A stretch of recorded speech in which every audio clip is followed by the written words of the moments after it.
Hello everyone, welcome to my channel all about zoology. So आज के इस video में हम पढ़ने वाले हैं ह्यूमन किडनी के बारे में, जो एनिमल फिजियोलॉजी का अनदर इम्पॉर्टेंट टॉपिक होता है। हम लोगों ने अभी जो है ह्यूमन हार्ट के बारे में सभी टॉपिक को कंप्लीट किया है और इसके बाद एनिमल फिजियोलॉजी में हमें किडनी के बारे में पढ़ना होता है। किडनी का फंक्शन क्या होता है, वो सभी बातें हमें पढ़नी होती है जो कि एग्जाम्स में पूछे जाते हैं।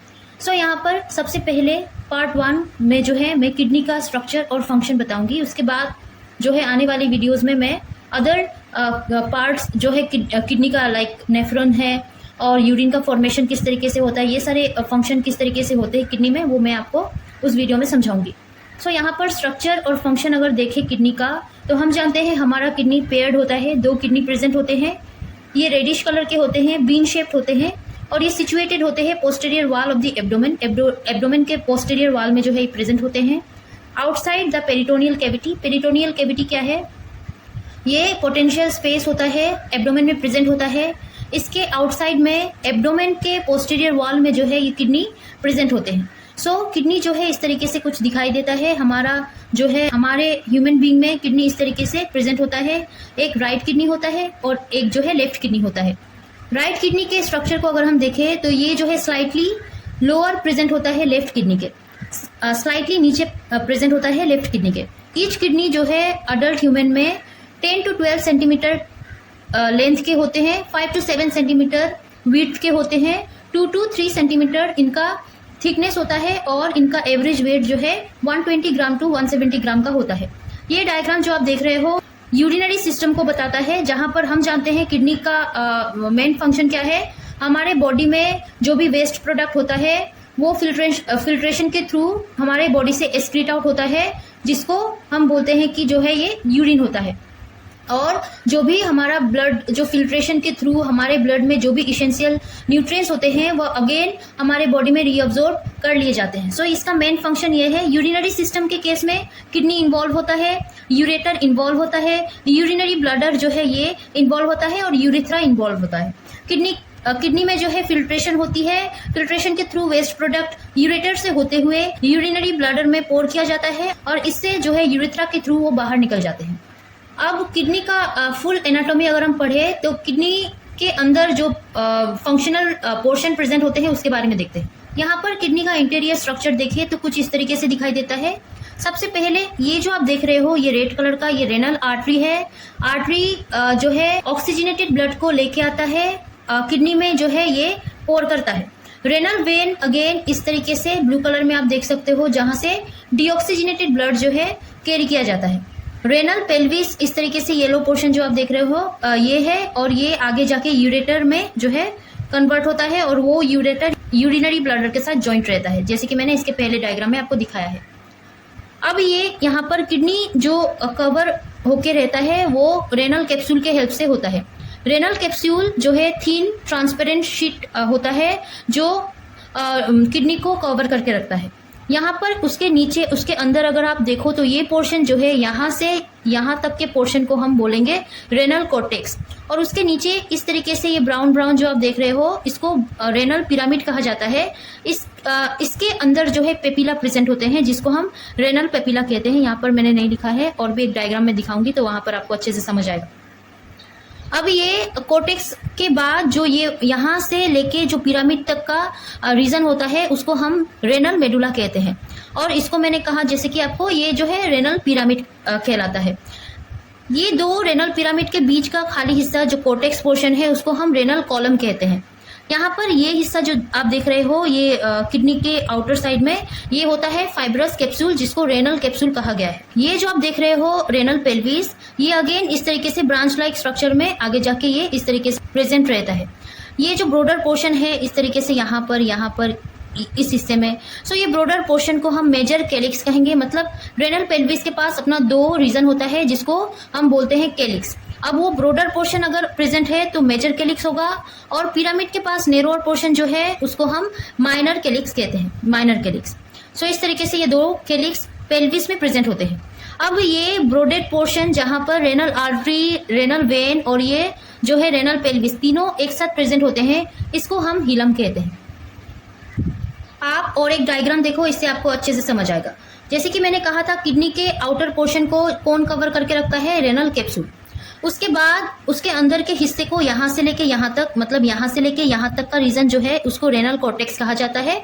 और उसके नीचे इस तरीके से बहुत सारे पिरामिड्स प्रेजेंट होते हैं। सो ये पिरामिड के हिस्से को, ये कॉर्टेक्स के बाद वाले हिस्से से पिरामिड तक का हिस्सा जो है उसको हम रेनल मेडुला कहते हैं। ऊपर के कैप्सूल को, रेनल कैप्सूल को सुपेरियर रेनल कैप्सूल कहा जाएगा और नीचे के हिस्से को, रेनल कैप्सूल को इंफेरियर रेनल कैप्सूल कहा जाएगा। यहाँ पर रेड पोर्शन जो है ये रेनल आर्टरी है, नीला पोर्शन जो ब्लू पोर्शन है ये रेनल वेन है और यहाँ पर ये रेनल पेल्विस है। और ये रीजन को जहाँ पर ये तीनों मिलते हैं वहाँ पर उसको हम कहेंगे रेनल हिलम। ये आगे जाके, ये जो रेनल पेल्विस है ये आगे जाके यूरेटर को फॉर्म करेगा। यहाँ पर रेनल पेल्विस के पास अपना 2 कैलिक्स प्रेजेंट होता है। इस हिस्से को हम कहेंगे माइनर कैलिक्स और ब्रोडेड हिस्से को हम कहेंगे मेजर कैलिक्स।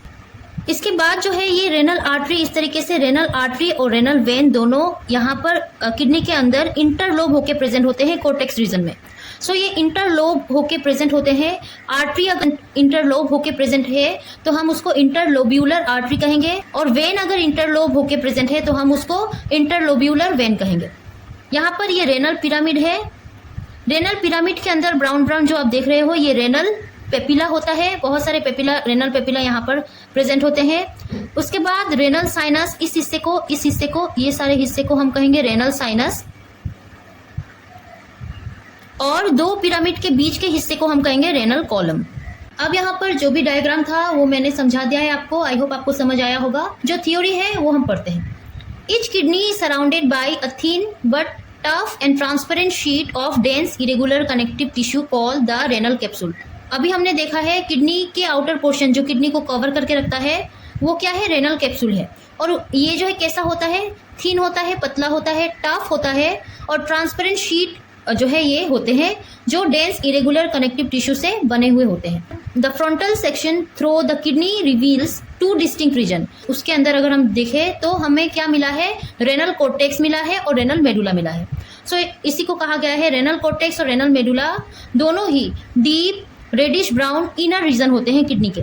ये कंसिस्ट करते हैं कौन शेप? रेनल पिरामिड को। अभी हम लोगों ने देखा अंदर कॉर्टेक्स के बाद पिरामिड, रेनल पिरामिड प्रेजेंट होते हैं और उस तरफ के हिस्से को हम रेनल मेडुला कहते हैं। Base of pyramid faces the renal cortex and its apex point towards the renal hilum. आप देखो यहाँ पर जो रेनल पिरामिड है उसका बेस जो ऊपर का हिस्सा है वो कॉर्टेक्स के तरफ जो है फेस करके प्रेजेंट होता है। वही पिरामिड के इस हिस्से को जो नीचे की तरफ है, एपेक्स पोर्शन है, वो जो है हिलम की तरफ जो है फेस करके प्रेजेंट होता है। Those portion of the renal cortex that extend between renal pyramid are called renal column। वो पोर्शन जो रेनल कॉर्टेक्स के साथ एक्सटेंड हुआ है उस पिरामिड के खाली हिस्से को हम कहेंगे renal column. Together the renal cortex and renal pyramid जो रेनल मेडुला में प्रेजेंट है, दोनों रेनल कॉर्टेक्स और रेनल पिरामिड ये दोनों में जो है इस तरीके से पेरेन्काइमा प्रेजेंट होते हैं। पेरेन्काइमा क्या है? फंक्शनल पोर्शन है किडनी का। अब ये पेरेन्काइमा में ही जो किडनी का फंक्शनल यूनिट होता है जिसे हम नेफ्रॉन के नाम से जानते हैं वो नेफ्रॉन प्रेजेंट होता है। ये पेरेन्काइमा ही जो है रखते हैं नेफ्रॉन को। सो ये कहाँ पर प्रेजेंट होता है? रेनल कॉर्टेक्स और रेनल पिरामिड में। सो इस तरीके से रेनल मेडुला में जो पिरामिड प्रेजेंट होता है उसमें और कॉर्टेक्स में दोनों तरफ इस तरीके से पेरेन्काइमा प्रेजेंट होते हैं और पेरेन्काइमा में ही नेफ्रॉन प्रेजेंट होता है। तो यहाँ पर हिलम के बारे में मैंने लिख के रखा है। हिलम क्या है? A broad funnel shaped called the renal pelvis which projections called calyces. वो जो रेनल पेल्विस हम लोगों ने देखा था उसके पास जो है इस तरीके से ब्रॉड फनल शेप्ड पोर्शन होता है जिसको हिलम कहा जाता है। इनके पास 2 प्रोजेक्शन प्रेजेंट होते हैं जिसको कैलिक्स कहा जाता है। कैलिक्सिस जो है ये 2 टाइप के होते हैं, minor calyx, major calyx. Each kidney में 8 to 18 माइनर कैलिक्स होता है और 2 to 3 मेजर कैलिक्स होता है। A minor calyx delivers urine to a major calyx. From the major calyxes, urine drains into a single large cavity called the renal pelvis and then out through the ureter to the urinary bladder. So कैसे urine जो है pass out होता है? Urine का deliver कौन करवाता है? Minor calyx. इनके पास माइनर कैलिक्स जो है ये यूरिन को भेजते हैं मेजर कैलिक्स के पास। मेजर कैलिक्स से अगेन यूरिन कहाँ पर जाता है? रेनल पेल्विस के पास। रेनल पेल्विस से होते हुए वो यूरेटर से होते हुए यूरिनरी ब्लैडर में जो है गिरता है, जिससे यूरेथ्रा के थ्रू जो है वो बॉडी से बाहर हो जाता है। अभी मैंने आपको स्ट्रक्चर के साथ साथ जो है फंक्शन भी बताया है थोड़ा बहुत। अब हम मेन फंक्शन पढ़ेंगे, किडनी किस तरीके से फंक्शन करता है। इससे पहले मैंने आपको कहा था कि किडनी का मेन फंक्शनल यूनिट क्या है? नेफ्रॉन। सो नेफ्रॉन के स्ट्रक्चर को मैं आपको समझाती हूँ, देन आपको जो है ये सारी बातें मैं समझाऊंगी। इस तरीके से नेफ्रॉन प्रेजेंट होता है। ये नेफ्रॉन का स्ट्रक्चर है। ये नेफ्रॉन जो है कहाँ पर प्रेजेंट होता है वो भी मैं आपको डायग्राम में दिखाऊंगी। यहाँ पर ये स्ट्रक्चर है नेफ्रॉन का, किस तरीके से क्या होता है। एफरेंट आर्टेरियल ये है, ये कहाँ से आया मैं आपको बताऊंगी अच्छे से। एफरेंट आर्टेरियल ये है।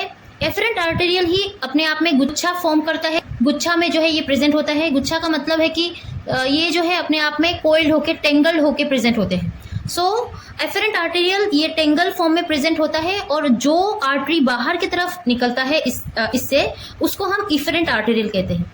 मतलब एफरेंट आर्टेरियल ने ब्लड जो है कैरी किया है। ये कौन सा ब्लड लेके आता है? Oxygenated blood. और ये जो ब्लड लेके आता है उसके बाद फिल्ट्रेशन होता है। फिल्ट्रेशन के थ्रू जो है अगेन ये ब्लड जो है एफरेंट आर्टेरियल के थ्रू बाहर निकल जाता है। इसके बाद ये जो नेफ्रॉन है ये आखिर में इसको इस तरीके से पकड़ के रखता है। नेफ्रॉन कुछ इस तरीके से प्रेजेंट होता है।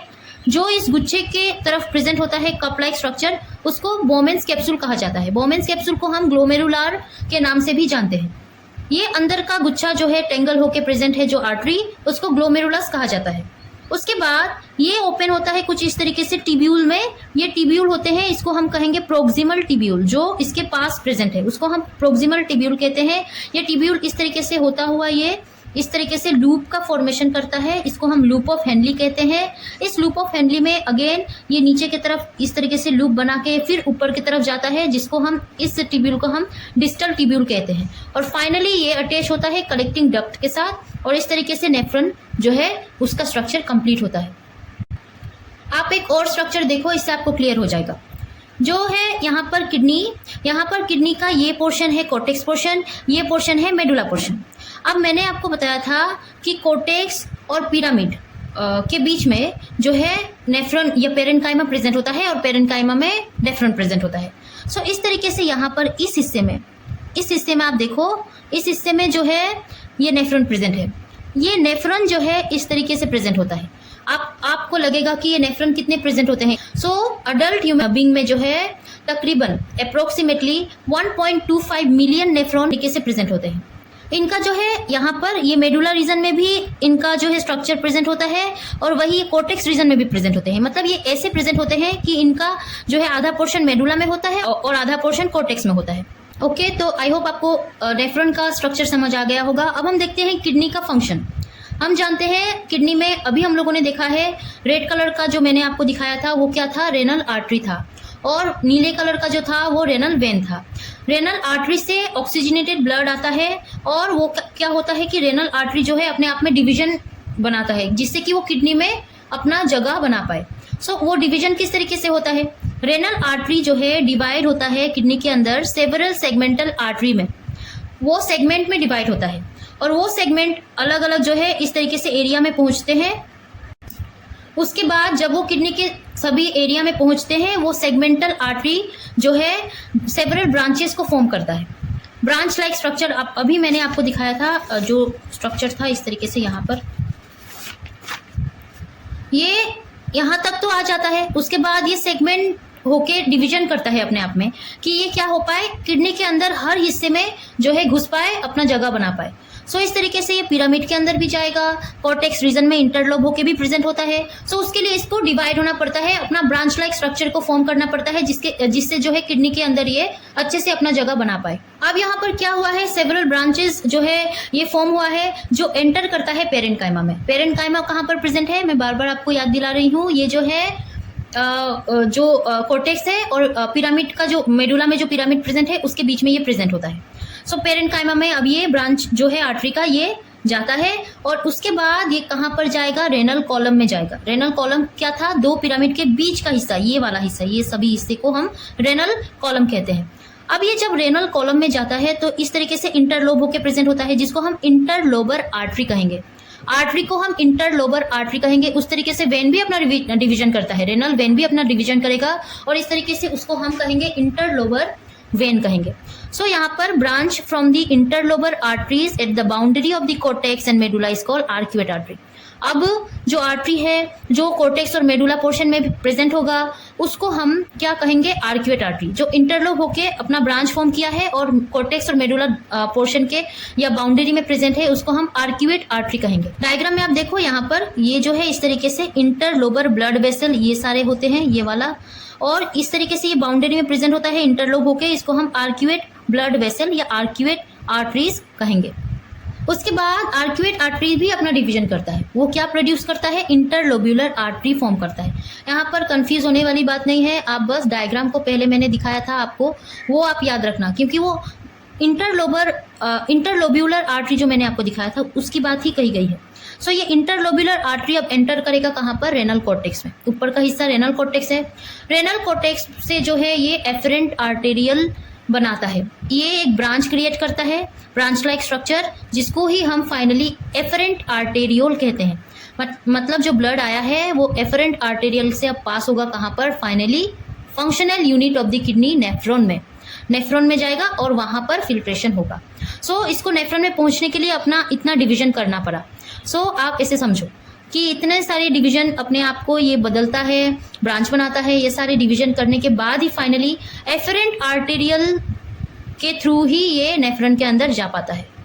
अब यहाँ पर समझने वाली एक और बात है, क्या होता है कि नेफ्रॉन में जब ये आएगा इस तरीके से, ये एफरेंट आर्टेरियल के हिसाब से जो है इस तरीके से नेफ्रॉन में आया है। अब ये नेफ्रॉन में जो गुच्छा बनाएगा, जो अभी मैंने आपको डायग्राम दिखाया था, ये जो गुच्छा बनाता है, टेंगल लाइक स्ट्रक्चर बनाता है, ये उस आर्टरी से बाहर निकलेगा जिसको हम इफरेंट आर्टेरियल कहेंगे। मतलब अंदर आने वाले आर्टरी को हम एफरेंट कहेंगे, एफरेंट आर्टेरियल, और इसी गुच्छे से बाहर निकलता जो आर्टरी है उसको हम इफरेंट आर्टेरियल कहेंगे।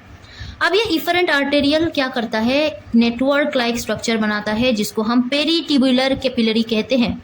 ये नेटवर्क लाइक स्ट्रक्चर बना के पूरे नेफ्रॉन को इस तरीके से कवर करता है, जिसको हम पेरीटिब्युलर कैपिलरीज कहते हैं। और ये पेरीटिब्युलर कैपिलरीज कहाँ पर खत्म होते हैं, ये वेन के साथ जो है जॉइंट होके, मतलब इनका स्ट्रक्चर खत्म होता है।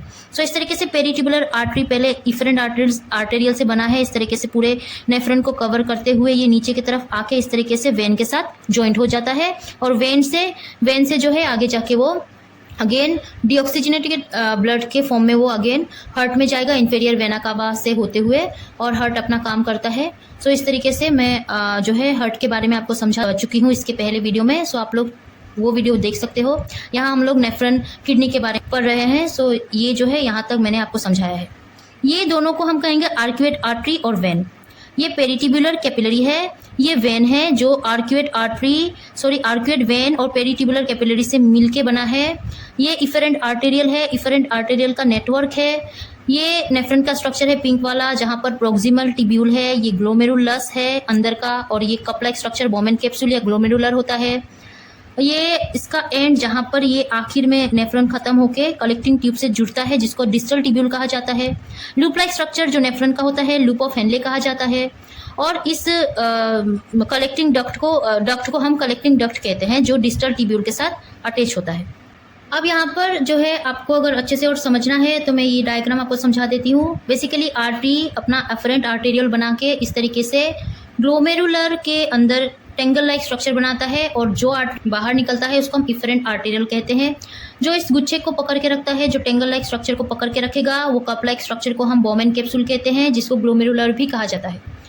और ये गुच्छा मैं बोल रही हूँ बेसिकली इसको कैपिलरी कहा जाता है, जिसको आप ग्लोमेरुलस भी बोल सकते हो। और ये इस तरफ से ये फिर से नेफ्रॉन का स्ट्रक्चर जो प्रोक्सिमल कॉन्वोल्यूटेड टिब्यूल है, डिस्टल टिब्यूल है, ये सारे होते हैं। इंपॉर्टेंट बात यह है कि ईच नेफ्रॉन जो है रिसीव करता है one afferent arteriole. Each nephron, एक नेफ्रॉन के पास एक जो है एफरेंट आर्टेरियल प्रेजेंट है, which divide into a tangle ball shape capillary network called the glomerulus. और वो डिवाइड होते हैं ball shaped tangle like structure में डिवाइड होते हैं, जिसको कैपिलरी नेटवर्क कहा गया है और जिसको ग्लोमेरुलस कहा जाता है। The glomerular capillaries then reunite to form an efferent arterial that carries blood out of the glomerulus. So glomerular capillary, जिसको ग्लोमेरुलस कहा गया है, वो आगे जाके रियूनाइट होके इफरेंट आर्टेरियल के हिसाब से वो बाहर निकलता है और जो ब्लड को कैरी करते हुए जो है ग्लोमेरुलस से बाहर निकलता है। The diameter of the afferent arteriole is larger than the efferent arteriole. जो डायमीटर है, जो मोटापा है एफरेंट आर्टेरियल का, वो इस इफरेंट आर्टेरियल से मोटा होता है। इसके मुकाबले ये इफरेंट आर्टेरियल पतला होता है। Glomerular capillaries are unique among capillaries in the body because they are positioned between two arterioles rather than between an arteriole and a venule. So कहा गया है कि ग्लोमेरुलर कैपिलरी जो है ये यूनिक है। क्यों यूनिक है? क्योंकि ये जो है बॉडी में, मतलब ग्लोमेरुलस में कुछ इस तरीके से प्रेजेंट है कि ये दो आर्टरी के बीच जो है इस तरीके से प्रेजेंट होता है। नहीं तो नॉर्मल कैपिलरी कैसे होते हैं, आर्टेरियल होता है और वेन्यूल होता है, बट इनके केस में, ग्लोमेरुलर कैपिलरीज के केस में, कैपिलरी जो है ये इस तरीके से बनता है कि ये दोनों आर्टेरियल से ही बनता है, बिटवीन टू आर्टेरियल कहा गया है। सो इस तरीके से डिफरेंट होते हैं बाकी कैपिलरीज से। The efferent arterial divide two form the peritubular capillaries. अभी मैंने आपको दिखाया था पेरिट्यूबुलर कैपिलरी पूरे नेफ्रॉन को मतलब घेर के रखता है, कवर करके रखता है। इन दी रेनल कॉर्टेक्स, कहाँ पर? रेनल कॉर्टेक्स में। सो मैंने अभी स्ट्रक्चर आपको दिखाया था। ऐसे नेफ्रॉन प्रेजेंट होते हैं, आधा पोर्शन कॉर्टेक्स में होता है और आधा पोर्शन मेडुला में होता है। सो यहाँ पर ये पेरिट्यूबुलर कैपिलरी जो है रेनल कॉर्टेक्स में होता है। The peritubular capillary surrounds the renal tubule. और अभी मैंने आपको बताया है पेरिट्यूबुलर कैपिलरी सराउंड करके रखता है पूरे टिब्यूल को, इस नेफ्रॉन के पूरे टिब्यूल को। फिर से मैंने स्ट्रक्चर बताई है, इस तरीके से ये स्ट्रक्चर जो है आप याद रखिएगा। The peritubular capillaries surround the renal tubule. A specialized portion of the peritubular capillary system called the vasa recta, which descend into the medulla in parallel with the loop of Henle and then back along with the loop of Henle and return to the cortex. कहा गया है कि specialised structure है capillary, जो peritubular capillary है उसको कहा जाता है वासा रेक्टा। वासा रेक्टा बेसिकली मेडुला की तरफ, नीचे की तरफ, मतलब नीचे की तरफ होते हुए, मेडुला पोर्शन में होते हुए पैरेलली जो है प्रेजेंट होते हुए वो लूप ऑफ हेनले के साथ साथ वो जो है अगेन रिटर्न होता है कॉर्टेक्स में। मतलब वो ऐसे प्रेजेंट होता है कि वो मेडुला पोर्शन में आके, लूप ऑफ हेनले में आके वो जो है फिर से कॉर्टेक्स पोर्शन में जाता है और इस तरीके से वो प्रेजेंट होता है। Thus, there are two sets of capillaries, दो सेट्स ऑफ कैपिलरी प्रेजेंट होते हैं। ग्लोमेरुलर कैपिलरी जो अभी दिखाया था, ग्लोमेरुलस में प्रेजेंट, ग्लोमेरुलस जिसको कहा जाता है, और पेरिट्यूबुलर कैपिलरीज, और पेरिट्यूबुलर कैपिलरीज भी मैंने आपको दिखाया है। सो इस तरीके से दो कैपिलरी प्रेजेंट होते हैं। Within each nephron, the two sets of capillaries are connected to each other by efferent arteriole। और ये दोनों कैपिलरी, जो ग्लोमेरुलर कैपिलरी है और पेरिट्यूबुलर कैपिलरी है, दोनों efferent arteriole के साथ जॉइंट रहते हैं। Blood from the peritubular capillary is drain into the venous system. यहाँ पर ब्लड जो है पेरिट्यूबुलर कैपिलरी से होते हुए वेनस सिस्टम में पहुंचता है। The peritubular capillaries eventually reunite to form peritubular venule. और पेरिट्यूबुलर कैपिलरी बाद में रीयूनाइट होकर पेरिट्यूबुलर वेन्यूल फॉर्म करता है। सभी डायग्राम को मैंने अभी समझाया है आपको। Venous system starts with the peritubular venule and continue as interlobular vein, arcuate vein, interlobar vein and finally renal pelvis। Venous system जो है पेरिट्यूबुलर वेन्यूल से स्टार्ट होके कंटिन्यू रहता है इंटरलोबुलर वेन में, आर्क्यूवेट वेन में, इंटरलोबर वेन में और फाइनली ये पहुंचता है रेनल वेन में। Blood leaves the kidney through a single renal vein. Blood जो है ये रेनल वेन के साथ होते हुए ये कहाँ पर जाता है? रेनल हिलम के पास, और फाइनली वो कैरी किया जाता है वेनस ब्लड को जो है इंफेरियर वेना कावा के थ्रू, और जो है वो बाद में हार्ट में जाता है। सो ये था अबाउट किडनी फंक्शन। स्ट्रक्चर भी मैंने आपको समझाया है। ये जो है लास्ट मैंने ये जो है समझाने के लिए बनाया है, जो पाथ बताता है ब्लड फ्लो का। ब्लड किस तरीके से फ्लो होता है किडनी में। रेनल आर्टरी अभी हम लोगों ने देखा, उससे जो है रेनल आर्टरी अपना सेगमेंट फॉर्म करता है। वो क्या क्या बनाता है वो भी मैंने समझाया है। सो सेगमेंटल आर्टरी फॉर्म करता है। Segmental artery again interlobar artery form करता है। Interlobar artery again arcuate artery form करता है। आर्क्यूएट आर्टरी जो है इंटरलोब्यूलर आर्टरीज फॉर्म करता है। इंटरलोब्यूलर आर्टरीज जो है एफरेंट आर्टेरियोल को फॉर्म करता है। और फाइनली एफरेंट आर्टेरियोल जो है ग्लोमेरुलर कैपिलरी को बनाता है। और उसके बाद जो है ग्लोमेरुलर कैपिलरीज से होते हुए वो इफरेंट आर्टेरियल, मतलब इफरेंट आर्टेरियल बनाता है। इफेरेंट आर्टेरियल से ब्लड जो है पेरीटिब्यूलर कैपिलरीज में जाता है, पेरीटिब्यूलर कैपिलरीज से होते हुए पेरीटिब्यूलर वेन में पहुंचता है, पेरीटिब्यूलर वेन से होते हुए वो इंटरलोब्यूलर जो है वेन के पास जाएगा, अगेन ब्लड इंटरलोब्यूलर वेन के पास से होते हुए आर्क्यूएट वेन के पास जाएगा, आर्क्यूएट वेन के पास से होते हुए इंटरलोबर वेन के पास जाएगा और फाइनली वो रेनल वेन के पास पहुंचता है, जहां पर ब्लड जो है इंफीरियर वेना कावा से होते हुए हार्ट में पहुंचता है। सो ये था ब्लड फ्लो, किस तरीके से किडनी में ब्लड फ्लो होता है। आई होप आपको समझ आया होगा किडनी का फंक्शन, स्ट्रक्चर जो भी मैंने अब तक समझाई है आपको। अगर समझ आया हो और अच्छा लगा हो तो इस वीडियो को लाइक कीजिएगा, मेरे चैनल को सब्सक्राइब करना प्लीज़ मत भूलिएगा। टिल देन पढ़ते रहिए, take care and bye bye.